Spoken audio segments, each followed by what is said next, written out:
দিতে হবে, কোনো দ্বন্দ্ব কোনো কুন্দল নেই। আমরা বিএনপি করি, তারেক রহমান আমাদের নেতা। তারেক রহমান সাহেবের নির্দেশ যদি আমরা অমান্য করি, তাহলে আমরা বিএনপি করি।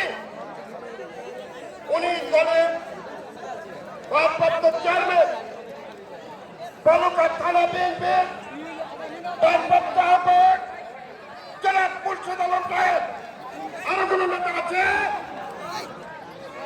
তাহলে উনার নির্দেশে বালুঘাট বিএনপি পরিচালিত হবে, এর কোন বাধ্যই থাকবে না। যারা তার মতের বিরুদ্ধে বিশৃঙ্খলা সৃষ্টি করতে চায় বিএনপির মতে, তাদেরকে আপনারা প্রতিহত করবেন। কোন অবস্থাতেই বিএনপিকে আমরা দ্বিধাবিভক্ত হতে দিব না।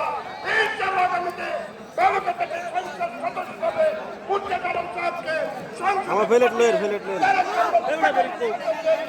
আমরা উপহার দিতে চাই।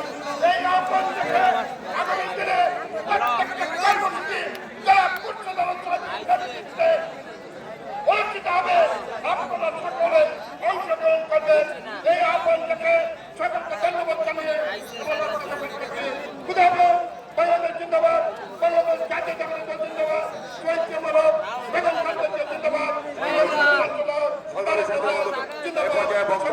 সংক্ষিপ্ত আমাদের অত্যন্ত সিনিয়র নেতা সাবেক সাংগঠনিক সম্পাদক বালুঘাট জেলা বিএনপির অন্যতম সদস্য এই এলাকার কৃতি সন্তান জনাব সিরাজুল ইসলাম নামী সাহেব আমার অতি সংক্ষিপ্ত সময় নিয়ে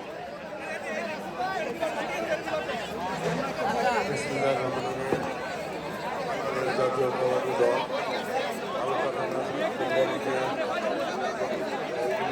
এবং ৯ নং ওয়ার্ডের আজকের সভার সম্মানিত সভাপতি উপস্থিত আমাদের বালুঘাট জাতীয়তাবাদী দলের কর্ণধার এবং বালুঘাট সাধারণ মানুষের নয়নমণি জনাব মুর্শিদ আলম সাহেব উপস্থিত, বালুঘাট থানা বিএনপি এবং